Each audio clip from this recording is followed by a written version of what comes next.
گرامی وقار، اللہ تبارک و تعالی ہم سب پر اتنا بڑا کرم و احسان فرمایا ہے کہ اس نے ہمیں انسان پیدا کیا ہے، اس لیے کہ اس کی لاکھوں مخلوقات میں سے جو اشرف مخلوق ہے وہ انسان ہے۔ اور اللہ تعالیٰ نے خود بیان فرمایا وَلَقَدْ كَرَّمْنَا بَنِي آدم، ہم نے آدم کی اولاد کو عزت بخشی ہے۔ اللہ فرماتا ہے وَرَزَقْنَاهُم مِّنَ الطَّيِّبَاتِ، اور ہم نے پاکیزہ چیزوں سے انہیں رزق دیا ہے۔ انسان غلاظت نہیں کھاتا، اور اگر کھاتا ہے تو پھر وہ انسانیت سے گر جاتا ہے۔ جانوروں کے لیے معاملات ہیں کہ ان کی عقل نہیں، وہ کسی کی بھی غلاظت کھا لیتے ہیں۔ بعض جانور تو ایسے ہیں کہ مرے ہوئے بچے بھی کھا لیتے ہیں اپنے ہی۔ انسان کو اللہ تعالیٰ نے ایسی فطرت سلیم عطا کی ہے اور عقل سلیم عطا فرمائی ہے کہ انسان اس طرح کی غلاظتوں میں کبھی اپنا منہ نہیں مارتا۔ اور رب تعالیٰ یوں فرماتا ہے وَفَضَّلْنَاهُمْ عَلَى كَثِيرٍ مِّمَّنْ خَلَقْنَا تَفْضِيلًا، اور ہم نے جتنی مخلوقات پیدا کی ان سب میں ہم نے انسان کو افضلیت عطا کی ہے۔ تو سب سے پہلا شکر اللہ رب العزت کا اس بات پر ہو کہ اللہ نے ہمیں انسان پیدا کیا ہے۔ بلکہ آپ سے اگر کہا جائے تو آپ انسان ہیں، میں انسان ہوں، اتنا ہی ہم جانتے ہیں۔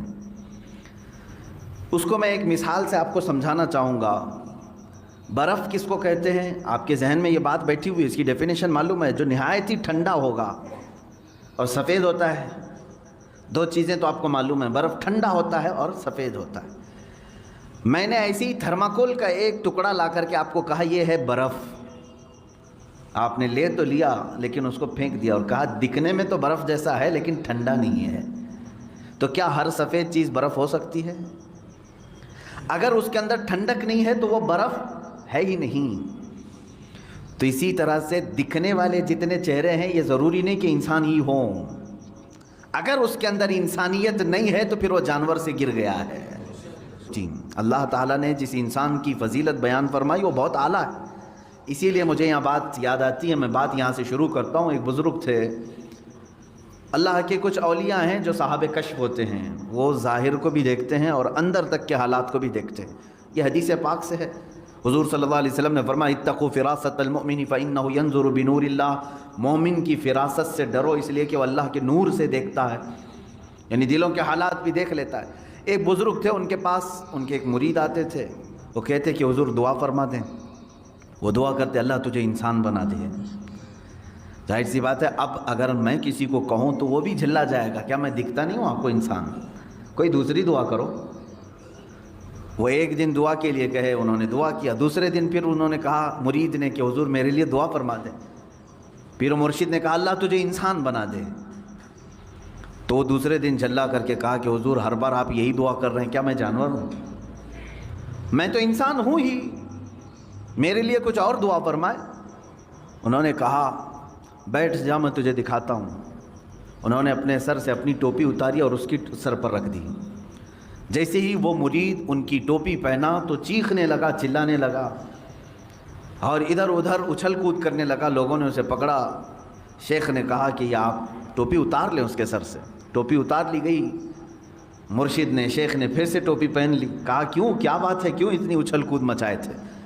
اس مرید نے کہا کہ حضور آپ وہی دعا فرمائیں جو آپ تک کر رہے تھے۔ بتا تو صحیح۔ لوگوں کو اس نے روتے ہوئے بتایا کہ جیسے ہی میں نے پیر و مرشد کی ٹوپی پہنی تو میرے اعضاء جو ہے کتے کی طرح دکھنے لگے، مجھے جانور جیسی شکل میری نظر آنے لگی، تو میں گھبرا گیا کہ کہیں میں جانور بن تو نہیں گیا۔ میں نے ٹوپی اتاری تو پھر مجھے ساری جیسی چیزیں تھی ویسی، یہ کیا ماجرا ہے؟ تو پھر مرشد نے فرمایا انسان بسا اوقات برے کام کرتے کرتے جانوروں جیسا بن جاتا ہے، غلاظت میں اتر جاتا ہے، اور ہے تو حیوان، انسان بھی حیوان ہی سے بنا ہے، حیوان ناطق ہے۔ اس کے اندر جب غلاظت بڑھ جاتی ہے تو بسا اوقات یہ جانوروں سے بھی نیچے گر جاتا ہے، جس کے ہمیں دیکھنے کو نتائج آج مل بھی رہے، بڑے بڑے اس کی مثالیں، بڑی مثالیں بھی آج موجود ہیں۔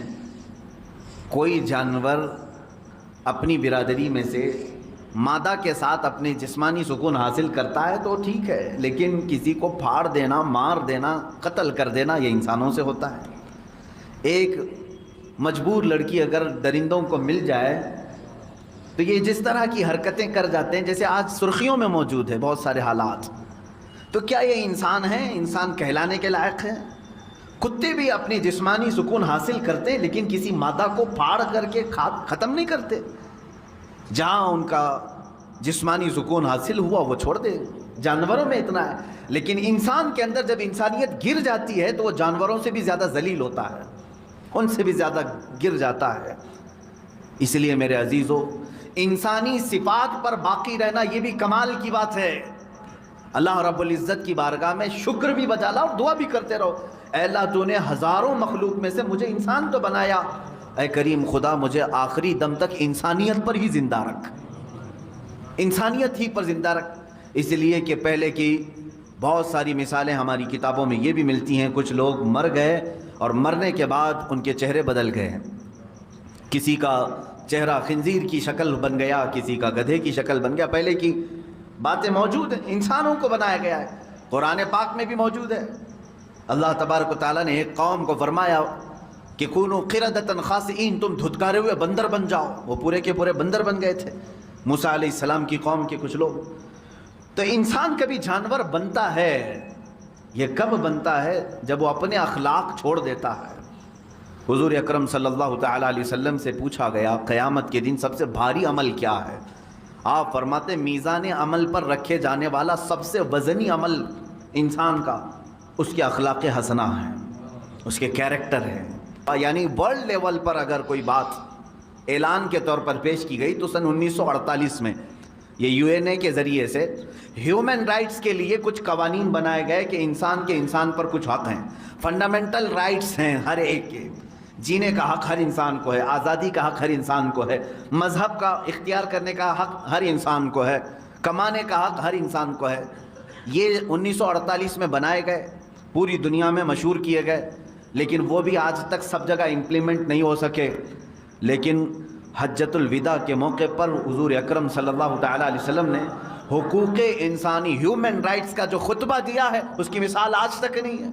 تعلیم حاصل کرنے کا حق ہر بندے کا ہے۔ ہیومن رائٹس میں سب سے پہلے حقوق انسان کے کیا ہیں، وہ اسلام کے نظریے سے میں پہلے بتانا چاہتا ہوں۔ اللہ کے حبیب صلی اللہ تعالیٰ علیہ وسلم کی حدیث ہے، کل المسلم علی المسلم حرام دمہ ومالہ وعرضہ، ہر مسلمان پر کچھ چیزوں کا حرام، آپ نے فرمایا کچھ چیزیں حرام ہیں، اس کا خون لینا تمہارے لیے حرام ہے۔ خون مطلب بلڈ ڈونیٹ نہیں، قتل کرنا، کسی کا خون کرنا حرام ہے، اس کا مال تمہارے اوپر حرام ہے، اس کی عزت تمہارے اوپر حرام ہے۔ کیا مطلب ہے؟ نہ تم کسی کا ناحق قتل کرو گے، نہ کسی کا تم مال ہڑپ کر رکھو گے، نہ تم کسی کی عزت کے ساتھ کھلواڑ کرو گے۔ 5 چیزیں ایسی ہیں جن کو کہا جاتا ہے جس کی حفاظت ہر مسلمان کے لیے فرض ہے، ہر مسلمان کے لیے فرض ہے، اپنی بھی کرے اور دوسرے کی بھی کرے۔ یہ ہیومن رائٹس کا سب سے جیتا جاگتا ثبوت میں آپ کو دے رہا ہوں۔ 5 چیزیں کیا ہیں؟ توجہ سے سنیں۔ اسلام ہی اس بات کی شہادت دیتا ہے اور ضمانت بھی دیتا ہے کہ یہ 5 چیزیں جنہوں نے محفوظ کر لیا ان کا معاشرہ محفوظ ہو گیا۔ نمبر 1، ہر ایک کو اپنے جان کی حفاظت کرنی ہے، دوسرے کی جان کی حفاظت کرنی ہے۔ یہ سب سے بڑا حق ہے، اسلام نے دیا ہے۔ تمہیں اپنی جان کی حفاظت کرنی ہے اور دوسرے کے جان کی حفاظت کرنی ہے، پہلی چیز۔ دوسری چیز ہے تمہیں اپنے مال کی حفاظت کرنی ہے اور دوسرے کے مال کی حفاظت کرنی ہے۔ جہاں تمہیں اپنا مال دیکھنا ہے ویسی دوسرے کا مال۔ اس میں کوئی خرابی نہیں آئے گی اگر یہ 5 چیزوں پر کوئی کاربند ہو گیا۔ توجہ سنیں۔ اور پھر اپنی عزت کی حفاظت کرنی ہے اور دوسرے کی عزت کی حفاظت کرنی۔ نمبر 3، اپنی عزت، ایسا نہیں کہ تم بے آبرو ہو کر کے باہر گھومو گے۔ جس طرح تم اپنے آپ کو ننگا باہر دیکھنا پسند نہیں کرتے، کسی اور کو بھی ننگا دیکھنا پسند نہیں ہونا چاہیے۔ تم اپنے متعلق بھی عزت کی حفاظت کرو اور دوسرے کی بھی عزت کی حفاظت کرو۔ لوگ اپنے سطر کی تو حفاظت کر لے جاتے ہیں، دوسروں کے سطر دیکھنے کی کوشش کرتے ہیں۔ اسلام نہیں ہے۔ جان کی حفاظت اپنی اور دوسرے کی، مال کی حفاظت اپنی اور دوسرے کی، عزت کی حفاظت اپنی اور دوسرے کی۔ 3 چیزیں ہو گئی۔ چوتھی چیز اللہ کے حبیب صلی اللہ تعالیٰ علیہ وسلم کی حدیثوں سے ہے، اپنے نسب کی حفاظت کرو اور دوسرے کے نسب کی حفاظت کرو۔ نسب کی حفاظت یہ بہت ضروری چیز ہے۔ نسب کی حفاظت کا مطلب کیا ہے؟